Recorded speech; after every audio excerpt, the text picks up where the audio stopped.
Kay and Larry Woodcock, thank you so much for joining us. Here we are back where it all started in Rexburg, Idaho. How you guys feeling? That's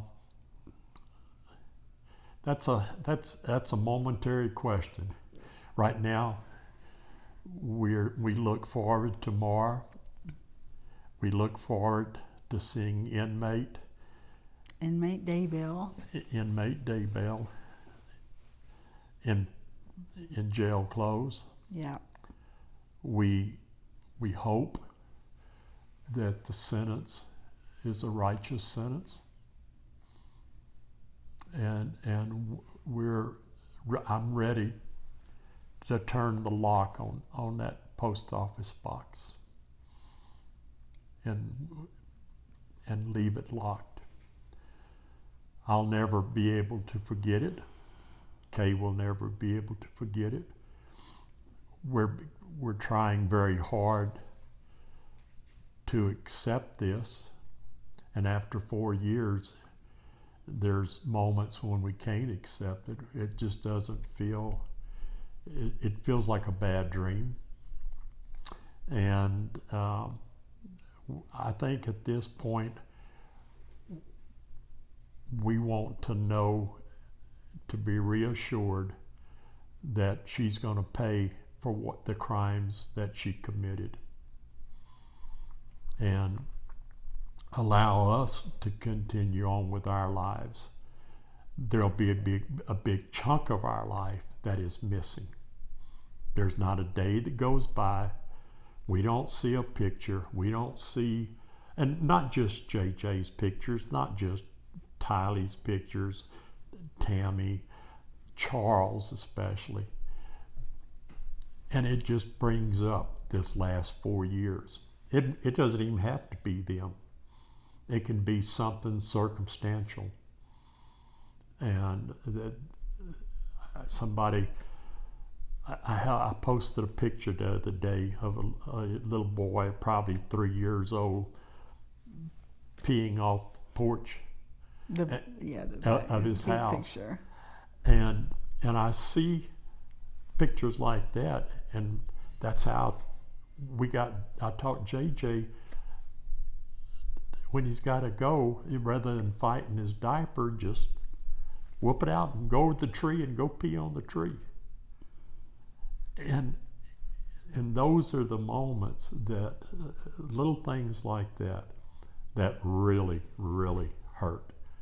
And but I hope tomorrow that there's some more of this that's taken away from us, this worry, the anxiety, the pressure, and that we can somewhat have a normal life again.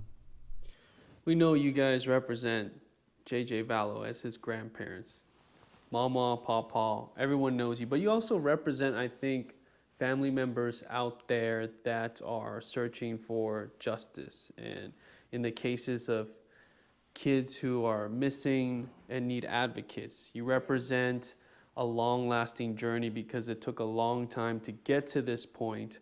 But I'd like to know specifically for you, Kay, as being the representative and going to make that victim impact statement, which I know you've been working on for some time, have told me that, you know, these words that come out, they have to have purpose. And I'd like to get a bit of what we expect you to say, what you expect to say, not just to the court, but for Lori to hear this. I have a lot to say, and as a matter of fact, me and a friend of mine are gonna fine tune it after a while, a couple hours when I get a little time. We're gonna make time and one last change order. Fine tune it and just make sure it flows right. And there's a lot in there. There's stories. You will know JJ and you will know Tylee from our experiences of Tylee. You'll know them, and you'll know what I think about the things she's done. And I don't know if you were going to ask this, but I kind of expect her demeanor tomorrow to be, she'll be smiling. I will not be a bit surprised if she's smiling. If she were to cry about something, I would just probably faint, because that's how I just don't think she'll do it. She won't do it. She won't show that, because I don't think feels it. So, but she is an actress though. She can act. Has it been surreal for you guys to be able to grapple with now the facts that Lori Vallow is convicted of murdering JJ Vallow, Tylee Ryan, and conspiring in the murder of Tammie Daybell? That is now on the record. Yeah, and that was a huge relief. Yeah. And another thing is, I totally believe that Lori was an active participant in the actual murders of JJ and Tylee. She was in Hawaii when Tammie was murdered, but absolutely hands-on with JJ and Tylee. It is not that I have proof, not that it's totally my speculation, and with what I know, that's what I feel. So for a while I felt like her hands were clean in that aspect, but no. She got in that place, like Audrey said at the end of her testimony. Her mind was in that place, Lori's mind was in that place where she was absolutely capable of committing murder for her 2 children. Absolutely. And that is as heinous and as horrific as an act you can do as a mother. And you know, I just don't, I don't care how she acts tomorrow. It just doesn't really matter anymore. I've gotten past all of her little games and stuff. She can't control me anymore. This has had control of my life for 4 years solid. And I have been in therapy for 3 years, every week, every other week, often, just to help me deal with the trauma created from all this. And I still struggle a lot with the trauma of it, but I am working on it. It's a work in progress, and it just takes time to get clear of all the damage done by her and Chad. So it is what it is, and we'll get through it. And we're looking forward to Charles's trial, her trial in Arizona, and we're looking forward to Chad's trial up here next April. Do you expect Lori Vallow to stand up in court and make any sort of statement tomorrow? No, You just don't think that's like her from what you've gathered? I don't think so. I personally feel like she will not. That's your gut instinct That's right my now. intuition. I think she's gonna have something smart ass to say. You think she might say something? I do. Just, she's got to have the last word. I think she'll have something smart ass. Even if it was one sentence, she may. She'll throw a dig. I just totally see that. You know, at this point, it's irrelevant. And it doesn't matter. It doesn't matter because to you, that's what It's she. irrelevant. Whatever she throws, it's okay. 'Cause It she won't can- hurt. she It won't can- hurt. She She can't hurt. cannot say one word that'll undo this. She She can't can't say. say one word that'll make me feel better.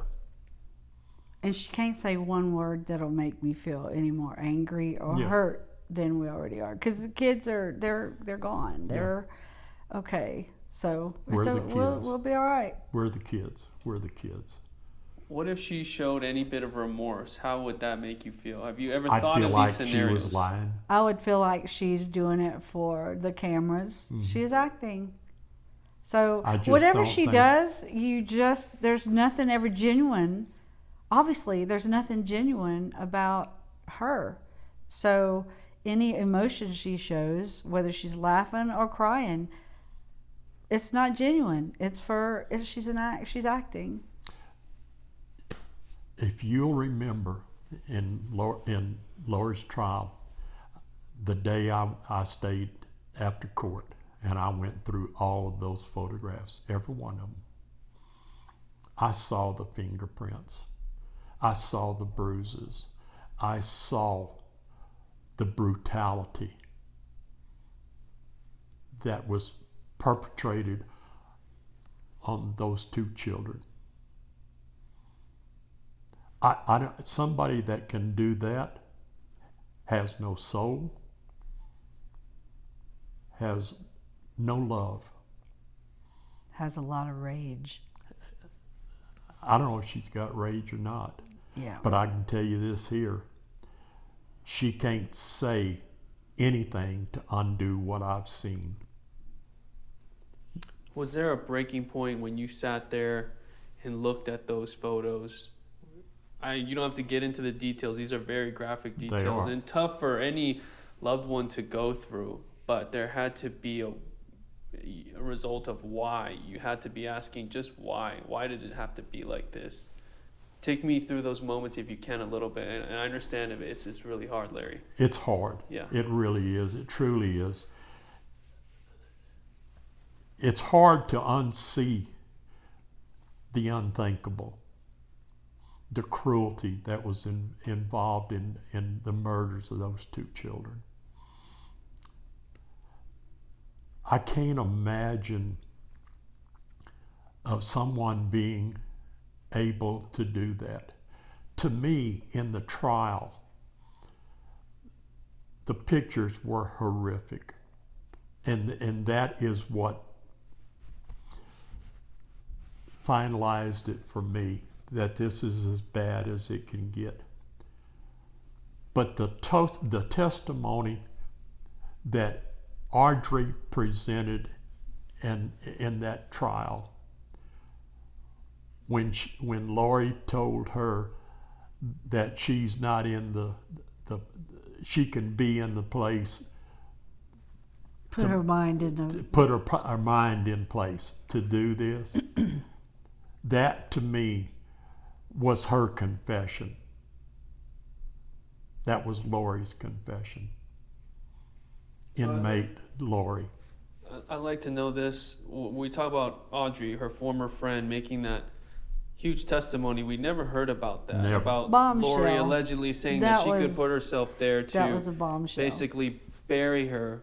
You know, Chop her up. And yeah, that was extremely just out of nowhere in the trial.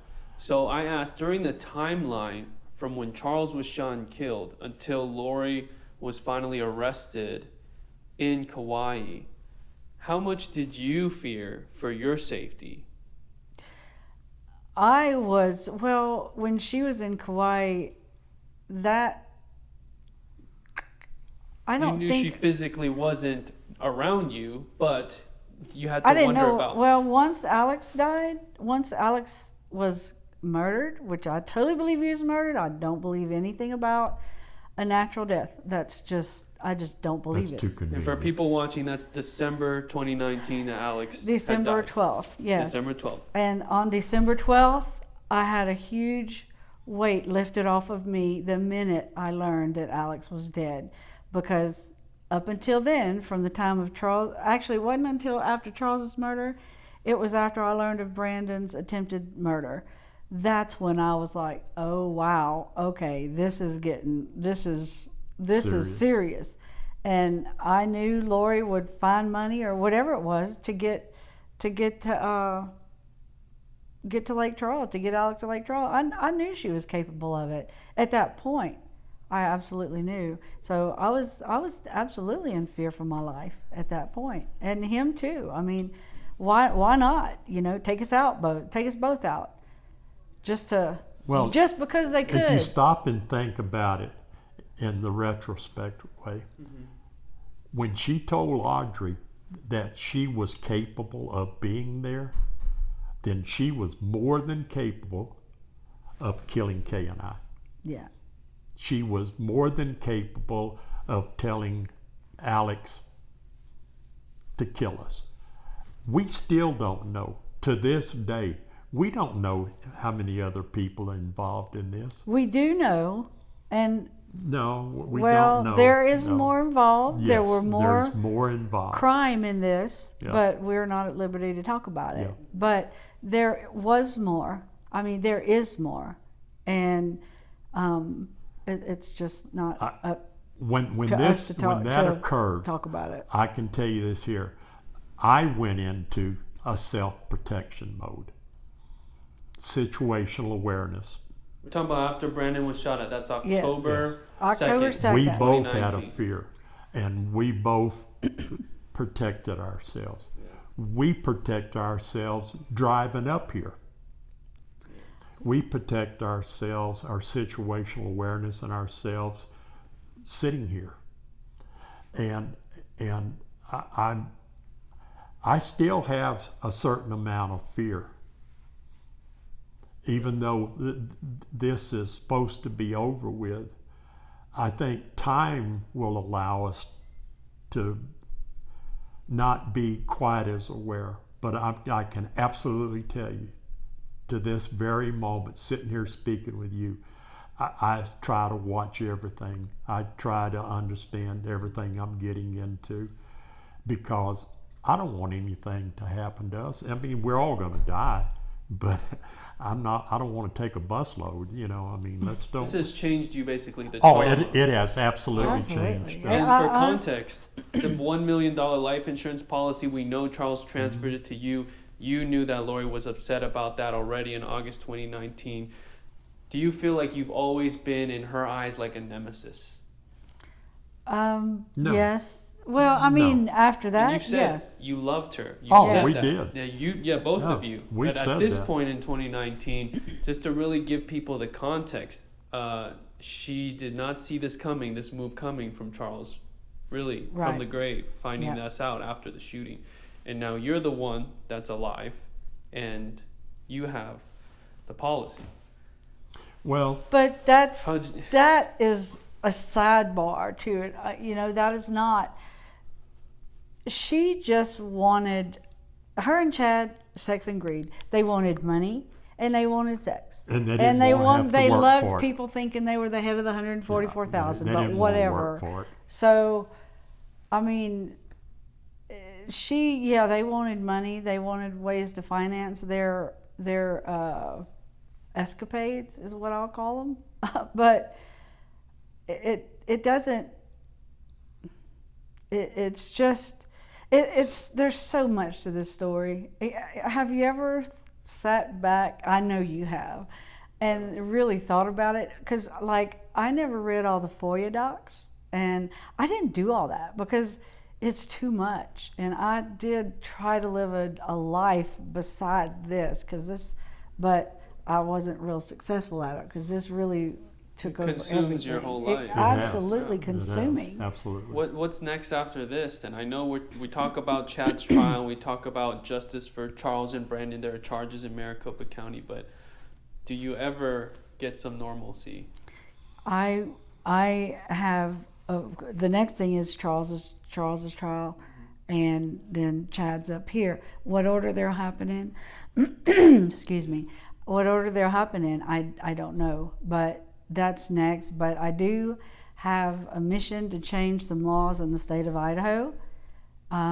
If that's my next step.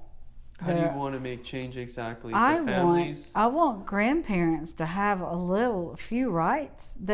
We had to pay attorneys to get our rights, and that's ridiculous. When We have spent a lot you know, of money on this as case. as a victim, I don't like to label myself a victim, but we're a victim of their crime. Yeah. You know, we hear about JJ through you guys a lot. Great stories, great memories. I talked to Tammy's aunt, Vicky, the other day, and she gets to speak about her and just how great Tammy was and how she was full of life. Tylee, I feel like, needs more of that platform. And I just wonder do you hope that someone or something is read on her behalf from her family? Just what do you expect tomorrow? Because she definitely deserves to get that love. There's two people right now that I wish there was more said about and more understanding about. Tylee first. We can only speak so much Yeah. for Tylee Yeah. because, I mean, really, you know, we were not nearly around Tylee nearly as much as JJ, and so Yeah, Tylee the was very relationship was a independent. different relationship. Oh, she was very But independent. her, you know, Summer and Colby, I wish they would, you know, That's the other they person. would talk is about it. Colby. But that's a very personal Yeah. choice. So they're doing what they need to do for themselves, and you know, you can't fault them for that. So Yeah, we don't know if there will be statements read on that they wrote. or yeah, we don't- I if mean, that'll I be don't read know in that court. they'll be read or not. Yeah. And you know that there obviously is a lot of trauma and damage with just hearing the phone calls recorded between Absolutely. Oh God, Summer yes. and Lori and Lori Absolutely. and Colby. I mean, that was definitely Yeah. heartbreaking for everyone to hear. I guess last question for both of you. What are you looking forward to most tomorrow? Is there a moment that you have played in your head or a vision that you are ready to see manifest and happen? When they put well, she'll have the cuffs on her, and I assume she'll be in prison clothes. I was wanting them to be there and hoping that she would just stand up, put the cuffs on her, the ankle bracelets on her, and just walk her out. And we can have some closure for that. But as far as what's going to happen, we don't really know. You know, we know she's going to be sentenced. We don't know what the terms that are. We're not privy to that. But I feel like that the crimes were so thoroughly put to the jurors that there's no doubt. And I just want some closure. That's all. I want to see her face when she hears her sentence. Maybe then it'll ding in her head that, oh, guess what? I'm really going away. Yeah. Here it is, you know. Will that bring some closure for you watching that actually Yeah. happen, her face as she hears the judge's sentence? I believe so. And do you expect, or is your hope to see 5 consecutive life sentences without parole, and then whatever Yeah. years could be added with the grand theft, but you have 5 different murder charges, Yeah. or conspiracy and first degree? Yes. Is that what you want to see? Consecutive life sentences. 5 consecutive life sentences with no parole. And no compassionate parole. No compassionate release. If she gets sick later, She just dies. she dies in prison without anyone she loves being around her.